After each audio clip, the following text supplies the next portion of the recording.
The Undercover Brella is generally regarded as a not very great weapon in Splatoon. And I mean that in the sense of it usually gets thrown into either the very bottom or the second to last tier in the majority of tier lists, and even the latter is pretty generous and often the result of it having Reefslider, which can do things like this.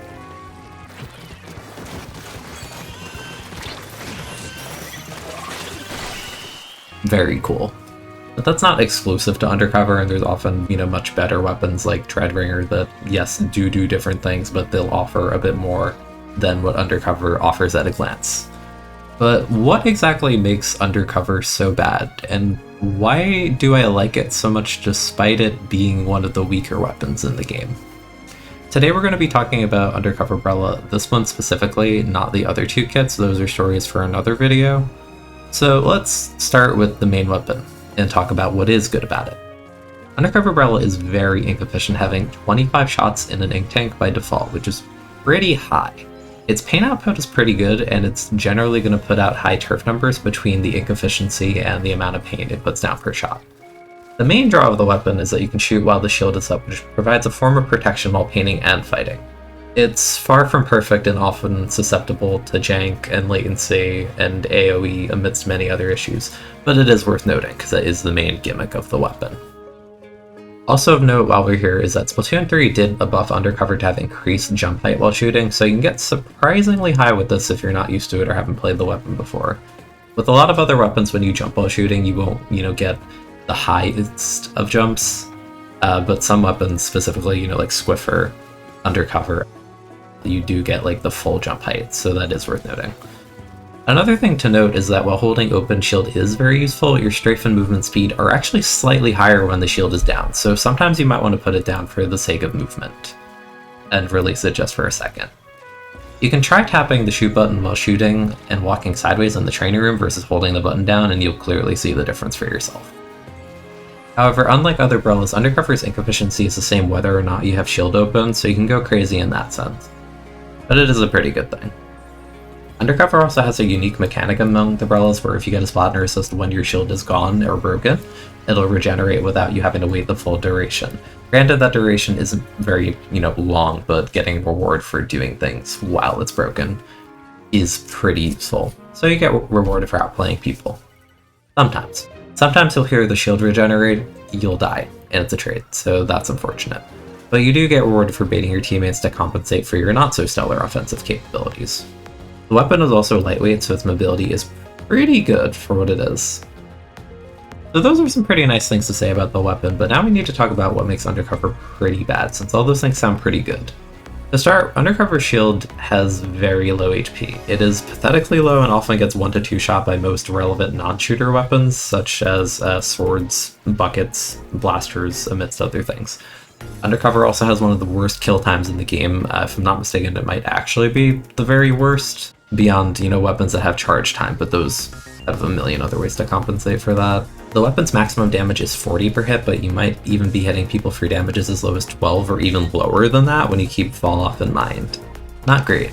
The range on the weapon is also on the lower end, especially with the fact that Brella damage values tend to decrease over distance as their accuracy worsens the further you are from the enemy, though in the case of something like Brella, the lack of fall off will make you forget that sometimes, but with Undercover, you're definitely going to notice it and be hitting people 4 to 5 times and you wondering why are they still alive.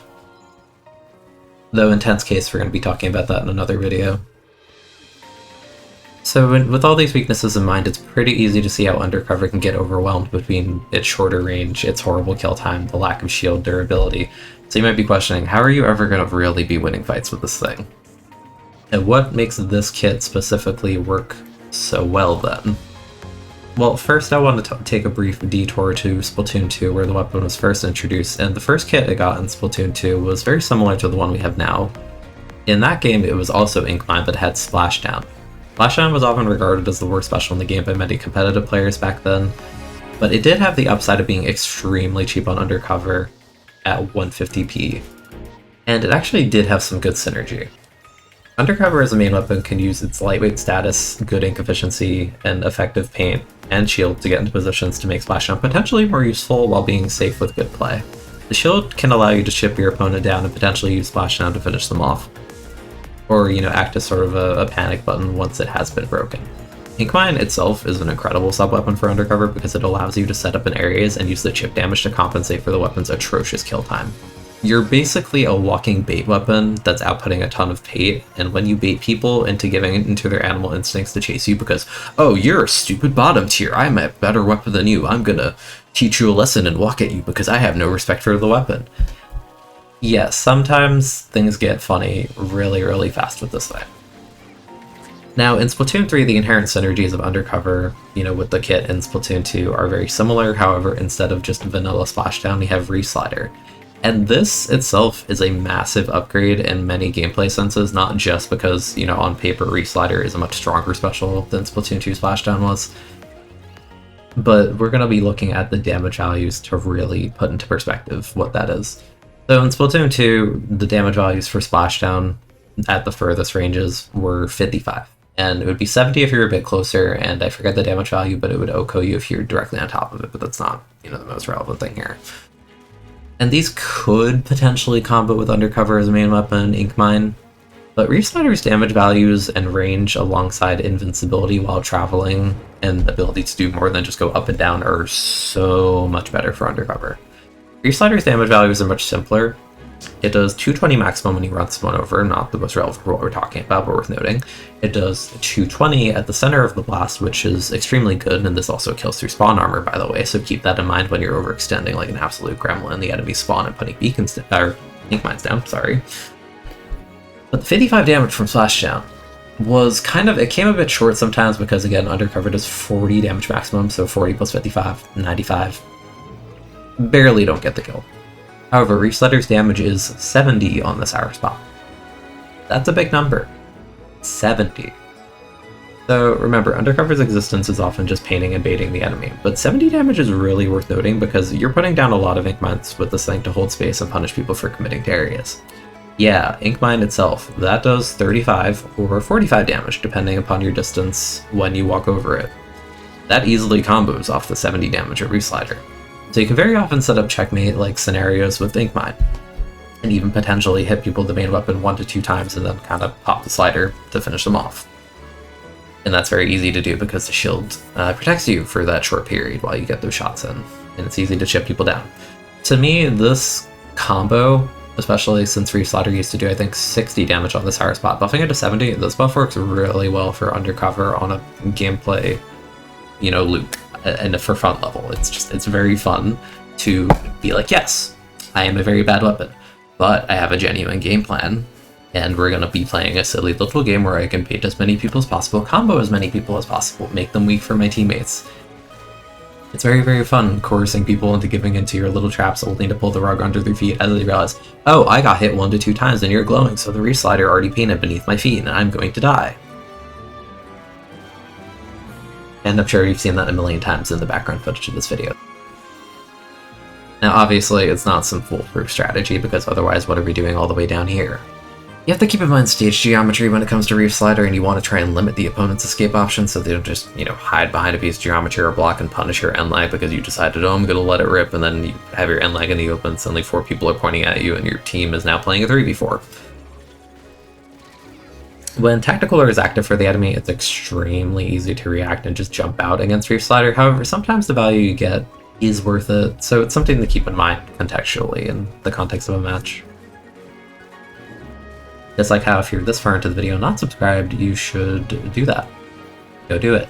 We have fun here. And shout out to my channel members because this month's been pretty rough for me on the in real life front, so consider joining for $1 if you enjoy any of this and want to support me just a smidge more. I'll throw your name in videos. Very cool. And while we're here, I think a break of pace and a little less, you know, exposition, explanatory stuff would be pretty fun. So we're going to be doing a little ability tier list for Undercover, for vanilla Undercover, since that's what we're talking about today. So we're going to cut over to the unedited version of myself right here.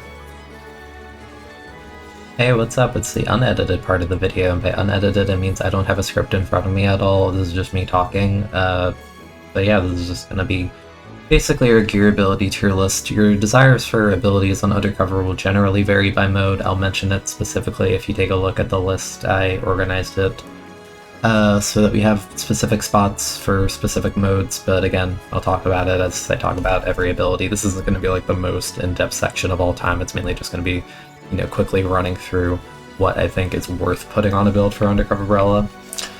So, starting out, main saver. I mentioned earlier in the video, it's pretty ink efficient. You have 25 shots by default. It doesn't scale particularly well. I think there's better ways to add this to your build without, committing to purely main saver, so I wouldn't really recommend it. I shall put that here. I'll put Subsaver here or either here. I don't wear it personally because, again, there's better abilities to fill the gaps where you would want this that I'll get into later. It probably is better than main saver on it, but not by much, so I'm going to throw it in. You really shouldn't. Ink recovery, I think, is actually fine in small doses because ink mine itself has very little white ink on it, so there isn't much of a cooldown when you do use it. So I think throwing a sub or two on a build is perfectly fine. I definitely prefer it to these two abilities, so it can be okay. Run speed, I think, is generally okay for it. I don't tend to throw it on builds and zones because I don't really super have the space on it, but if you have it in other modes, I can definitely see it, like Clam Blitz, for example, where you're not going to need like a bajillion of special power, which I'm just going to jump ahead and be like, you always want this in zones unless you're playing on tiny maps where you don't necessarily need the special power up on Reefslider. For the reminder, special power up on Reefslider will increase the paint by a good bit, as well as the damage radius, but it's mainly the paint. You can insta-cap on certain spot zones maps with it, so you're pretty much going to have a good amount of it on any build in zones when it comes to larger maps. Obviously, there's maps where you can't instantly do it, such as Scorch, Yieldtail, all that, but, for a map like, Mako Mart, Bluefin, stuff like that, you're going to want to invest a bit into this, for sure. I'm going to throw that there. I'm going to put here, I think it's, this isn't ordered by any means, but I think it falls in the tier of run speed. If you throw it on a build, it's pretty good. It's never a bad thing. Mobility, so that's fine. I think charge up is okay. I don't love it. Like, again, I'm not desperate for a build because you are a 180p Reefslider, but I mean, the name of the game a lot of the time is going to be Reefslider related, so it's not a bad thing if you want to wear it. That's fine. Saver, I think you can do small doses. Again, very cheap special, but special saver does curve really well, and sometimes you will die out of slider, and sometimes you will want to build slider quickly on their respawn, especially in modes like zone. So if you can throw a sub or two, pretty good. QR I don't like on Undercover, but I will say in TC it's pretty good because you're not a super kill-oriented weapon, and in TC you're going to tend to be sort of sitting on tower a lot of the time, so I think it's good in that mode specifically.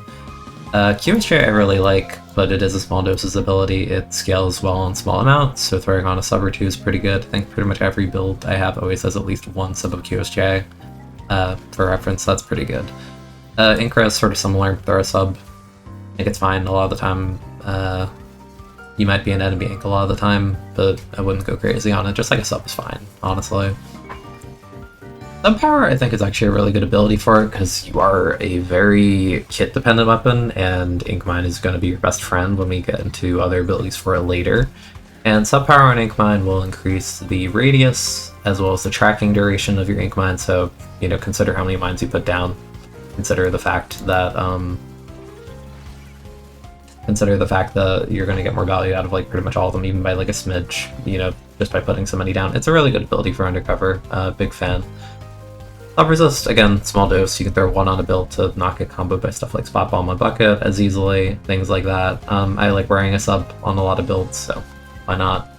No, don't do that. That's really bad. Undercover doesn't have any jump in accuracies or anything like that, so no, this is just like totally wasted ability slots. Would not recommend. However, LTE, it might be a bit of exaggeration to say you always want it in zones, but on a personal level, like a for fun level in zones, it's amazing.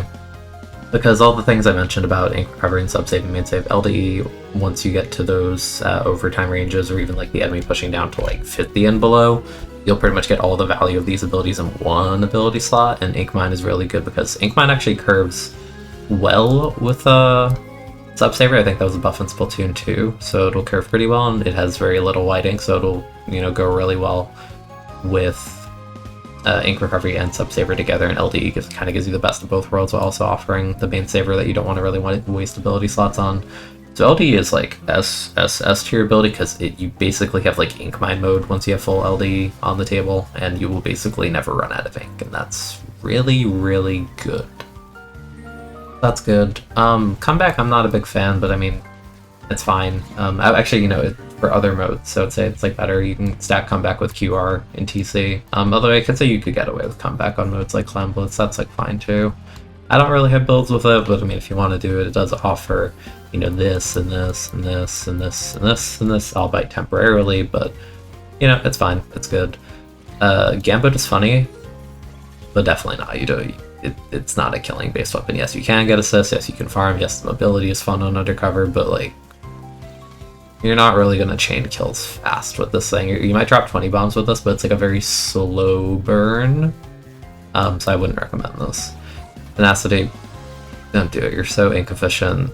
There's this. 1 ADP is not expensive. You paint so well. It's just not worth. Like this. It's just don't waste your time. I'm throwing this in the you really shouldn't, because objectively you really shouldn't, but also it's really funny, so like I think it has more value and stuff like this. However, don't do it outside of just for fun. If you're expecting like results with it, you're not going to get it, because you're just going to want the slowest kill time weapons in the game, but it is funny. It's probably better to have that than this, so yeah, don't. That's about RP. Definitely don't. You're one of the worst killing weapons in the game. In order for RP to proc, you need to get the kill yourself. Yeah, that's really bad. Also, when you're playing Undercover, everyone's gonna have their eyes on you, because you're an Undercover, you're a low tier, people are gonna stare at you, they're gonna look at you funny, and they're gonna try and kill you. So yeah, getting punished more severely for when you do die is pretty bad. Like, yes, you don't tend to die a ton with good vanilla Undercover gameplay, but like, no, this doesn't offer anything really useful to you at all, so definitely avoid that. Thermal, definitely not.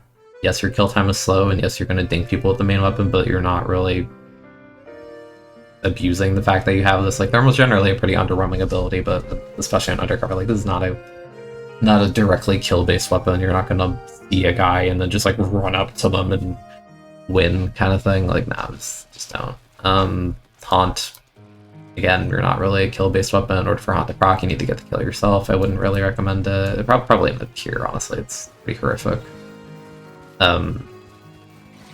Yeah, Drop Roller, no, definitely not. Not a fan of this ability. You have a shield on landing. I would rather recommend like Stealth Jump. That goes like here. Don't do this. Just do this. This is like fancy and like kind of funny sometimes, but like no, just do this if you want to do that. OS, not really the most useful for it. I mean, I guess there's like niche scenarios, but like I would say you probably shouldn't. There's better things to invest into. And Splatfest T is an ability that exists. You're not really going to make build. Well, actually, no, you can't even make. I'm thinking Splatoon 2 when they give you the shirt at the end of the game. No, you can't even do anything with this.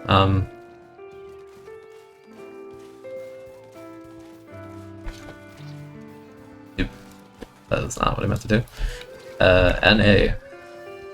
You can't do anything with it. Not applicable.